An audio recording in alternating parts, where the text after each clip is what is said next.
Bonjour. Voilà, on va faire un cours sur les lentilles convergentes, et puis on va s'intéresser un petit peu à ce qui se passe à l'œil et les problèmes de myopie, presbytie. Voilà, premièrement, l'introduction, ce qu'il faut retenir, c'est que d'abord, tout objet diffuse une partie de la lumière qu'il reçoit.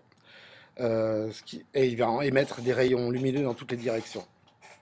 Maintenant, si on voit un objet, ça veut dire qu'on va recevoir dans les yeux des rayons lumineux qui viennent de cet objet. Voilà, j'ai fait un petit dessin, on voit l'objet, donc forcément il envoie des rayons lumineux que nous recevons dans les yeux. Dans l'œil, en fait les rayons passent dans le cristallin, et pour avoir une image, il faut absolument que ces rayons convergent sur la rétine. Donc sur les schémas de l'œil, ce qu'il faut retenir, bon, vous allez voir en biologie pas mal d'informations sur l'œil. La cornée, c'est la première zone traversée par les rayons lumineux. L'iris va limiter le passage de la lumière en s'agrandissant, enfin en se dilatant ou en se contractant.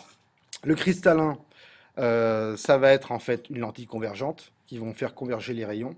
Et puis derrière, la rétine sur laquelle vont se former les images. Donc la lentille, c'est comme le cristallin.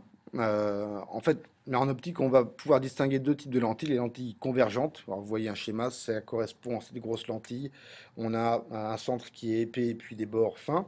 Voilà comment on la représente. On va avoir simplement un segment avec les deux traits, deux extrémités qui sont des flèches et qui correspondent en fait à des bords fins. Et la lentille est convergente, comme vous pouvez le voir sur le schéma. On va aussi avoir des lentilles divergentes. Voilà, donc on a un bord qui est épais et puis un centre qui est fin.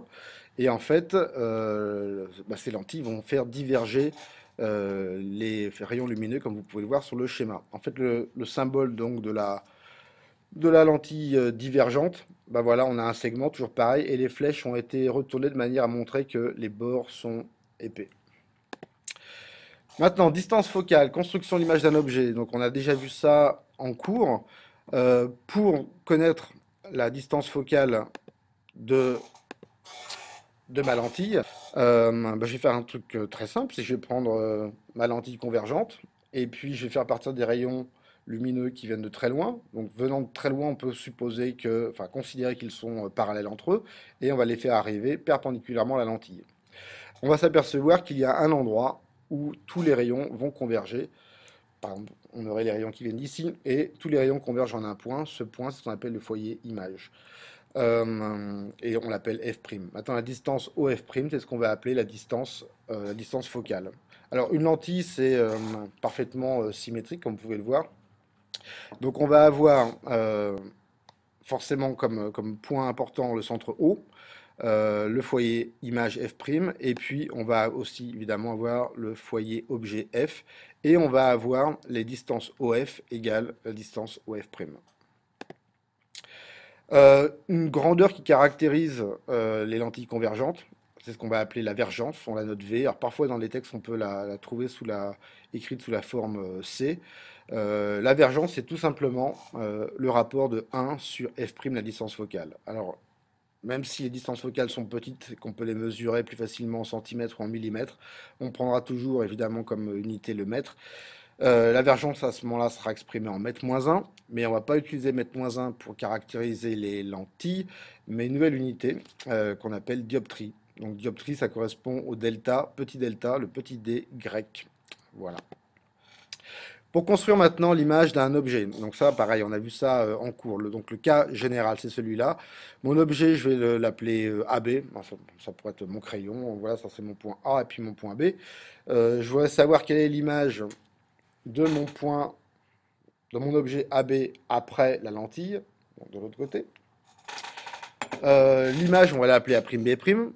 Alors, je vous avais dit en cours que pour tracer ou construire l'image d'un objet, en fait, on a trois rayons dont le passage de la lentille est parfaitement connu.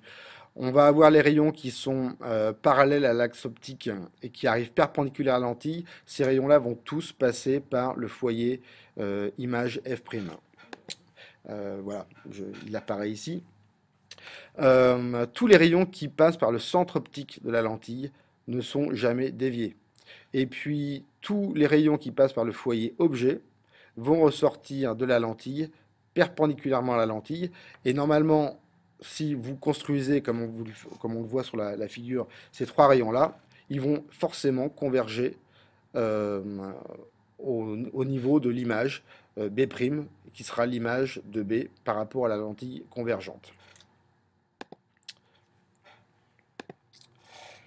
Petite remarque importante quand vous allez faire des exercices plus tard, les lentilles, enfin, quand on mesure des distances par rapport au centre de la lentille, en général on oriente l'axe optique, donc on part de l'objet pour aller vers l'image. Et dans ce cas-là, quand on mesure les longueurs OA et OA' par exemple, on va utiliser ce qu'on appelle des valeurs algébriques. Donc on sait simplement OA avec le petit tiret au-dessus. Si A est avant le centre O, on va avoir des valeurs négatives. Évidemment, A' dans ce cas-là sera après la lentille, donc après le centre optique O, et on va avoir OA' qui va être positif. Il faut faire super attention aux signes, c'est comme ça qu'on se trompe dans les exercices. Pour les constructions d'images, on va avoir deux cas particuliers. Si on place l'objet au niveau du foyer objet, et bien là on a un petit problème. C'est que si on trace les rayons, normalement on n'a besoin que de deux rayons pour pouvoir trouver l'image. Le troisième peut être là pour vérifier si tout se passe bien. Mais si on prend ces deux rayons, on va prendre celui qui arrive perpendiculairement, donc les deux rayons issus de B, euh, un qui arrive perpendiculairement à la lentille, il va passer par F', et puis je prends l'autre rayon qui passe par O qui n'est pas dévié. Si l'objet est placé au niveau du foyer objet F, on va s'apercevoir que les deux rayons sortent parallèles entre de la lentille. Alors ça pose un petit problème. On pourrait se dire qu'il n'y a pas d'image formée. En fait, si, l'image va être en fait nette à l'infini si on met un écran très très loin de l'image.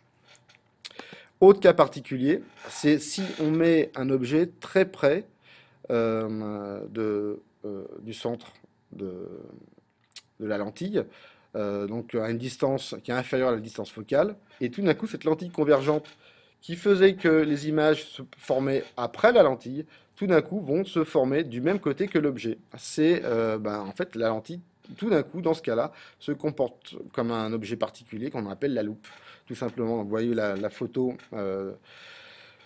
d'un objet qui a été grossi par la loupe. Alors si on fait la construction, pareil, on essaye d'utiliser tous les rayons qui sont connus, et on va s'apercevoir qu'en fait, les rayons à la sortie de la lentille ne convergent pas. Au contraire, ils divergent. Mais par contre, si on prolonge les rayons du même côté que l'objet, on va avoir des rayons qui vont converger. Et on va avoir une particularité, c'est que donc l'image et l'objet sont du même côté. Et puis surtout, par rapport au cas qu'on pouvait avoir précédemment, où on avait une image qui était inversée par rapport à l'objet, dans ce cas-là, on va avoir une image A'B' qui va avoir la même orientation que l'objet et qui sera plus grande. On va dire à ce moment-là qu'on a une image virtuelle, puisqu'en fait on ne récupère pas l'image sur un écran après la lentille, mais que l'image se forme du même côté que l'objet. Excusez-moi. Donc toutes ces lentilles convergentes sont caractérisées par ce qu'on appelle une relation de conjugaison. C'est la suivante. On va avoir 1 sur OA' moins 1 sur OA, qui est égal à 1 sur F', et F' la distance focale.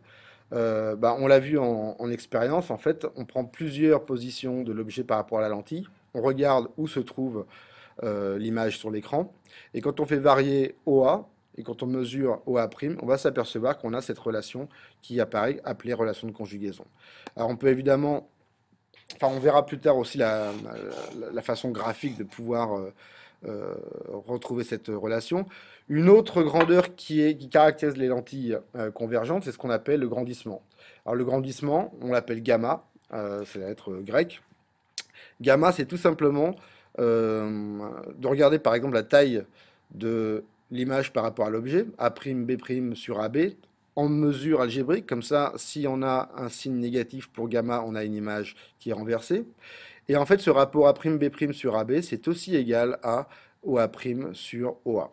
Maintenant, si on prend la valeur absolue de gamma, donc si on ne tient pas compte du signe, mais si on regarde simplement la valeur, si gamma est plus petit que 1, on a une image qui est plus petite que l'objet. Et puis si gamma est plus grand que 1, ça veut dire qu'on a une image qui est plus grande que l'objet. C'est le cas de la loupe, par exemple. Donc je vous avais dit qu'en fait, la relation de conjugaison, on pouvait aussi la retrouver graphiquement. Bah, c'est ce que vous avez fait en expérience. On trace simplement 1 sur OA' qu'on va mettre sur l'axe des ordonnées, en mettre -1, et on va le tracer en fonction de 1 sur OA, et on a une relation linéaire, donc 1 sur OA' qui est égal à 1 sur OA plus l'ordonnée à l'origine, donc c'est du style Y est égal à X plus B, et on va s'apercevoir que l'ordonnée à l'origine petit b, c'est en fait la vergence de la lentille, c'est-à-dire 1 sur f'. Donc on retrouve bien avec cette méthode aussi graphique la relation 1 sur OA' moins 1 sur OA est égal à 1 sur f'. Dernière partie, donc c'est des petites comparaisons entre différents systèmes d'optique. Donc l'œil, c'est un instrument d'optique, comme les lentilles, et puis les appareils photo. Donc je vous ai fait un petit dessin d'un appareil photo. En fait, ça marche quasiment comme l'œil, et ça marche quasiment comme des modèles d'œil qu'on a vu en classe avec une lentille et puis un écran derrière. L'appareil photo se caractérise par un objectif. Et l'objectif, c'est tout simplement la lentille. Le diaphragme, bah, c'est l'objet qui va permettre d'augmenter ou diminuer la quantité de lumière qui arrive dans l'appareil. Et les images vont se former pas sur un écran comme on l'a vu en expérience, pas sur la rétine, mais sur un capteur, qui pouvait être à l'époque un film. Maintenant, ce sont des récepteurs électriques qui vont enregistrer ces images. Donc voilà pour résumer en fait. Les trois instruments d'optique, œil, modèle, qu'on a vu en classe, et puis l'appareil photo. Bah, pour l'œil, le cristallin, ça correspond à la lentille convergente, celle-là. Dans l'appareil photo, c'est l'objectif. L'iris, ça correspond au diaphragme. Et on parle aussi de diaphragme pour l'appareil photo. Et puis là où se forment les images, bah, dans l'œil, c'est la rétine. Pour le modèle qu'on utilise en classe, c'est l'écran. Et puis pour les appareils photo, c'est les capteurs. Alors, deuxième petite remarque, c'est qu'est-ce qui se passe pour les gens qui ont des problèmes de vision? Donc, on va devoir utiliser des lunettes pour pouvoir corriger tout ça. Cas qui est très connu, c'est la myopie. Donc, quand on est myope, on a du mal à voir de loin. Les images sont un peu floues. Et en fait, si on s'intéresse à un œil myope, on s'aperçoit que le cristallin va faire converger les rayons avant la rétine. Donc si les rayons ne convergent pas sur la rétine précisément, les objets sont flous, mais dans le cas de la myopie, les rayons convergent juste avant la rétine. Alors pour ça, on va corriger en fait la myopie avec des verres divergents. Il faut que ces verres puissent, voilà, j'ai fait un petit monsieur avec des lunettes de myope, donc des verres divergents. Il faut faire diverger un peu les rayons juste avant le cristallin, de manière à pouvoir avoir les rayons qui convergent pas avant la rétine, mais juste sur la rétine. La presbytie, c'est un peu l'inverse. Le cristallin ne fait pas assez converger les rayons. Les rayons vont en fait converger après la rétine. Donc pareil, on n'aura pas une image nette. Les gens qui sont presbytes, en général, ont du mal à voir les objets de près. Donc ce qu'il faut, c'est pouvoir en fait faire converger les rayons au niveau du cristallin, beaucoup plus que pour le cas qu'on a ici. Donc ce qu'on va faire, c'est qu'on va utiliser juste avant le cristallin une lentille convergente, de manière à ce que les rayons convergent exactement sur la rétine. Voilà ce monsieur presbyte avec ses verres convergents. Dernière chose, l'accommodation. Alors accommoder, bah, c'est un petit peu comme ça, c'est quand vous voulez regarder un objet qui est loin, vous allez plisser sur les yeux. En fait, quand on fait ça, quand on plisse les yeux, on a des muscles qui se trouvent au niveau, à côté du cristallin. Et quand on fait ça pour bien voir, en fait, les muscles vont légèrement déformer le cristallin. En changeant le cristallin, en changeant sa forme, c'est exactement comme si je transformais l'épaisseur de ma lentille. Ce qui va se passer, c'est qu'on va changer la distance focale. Et en faisant ça, on arrive de manière biologique, naturelle, à pouvoir modifier la distance focale de manière à ce que les rayons convergent exactement sur la rétine. Autre chose, c'est que avec l'âge, bah, le cristallin devient un peu moins souple qu'avant. Donc, qu'est-ce qui va se passer quand on devient vieux? Bah, en général, on va commencer à porter des lunettes. Pas comme celle-ci, mais voilà, mes chers élèves, à bientôt. Au revoir.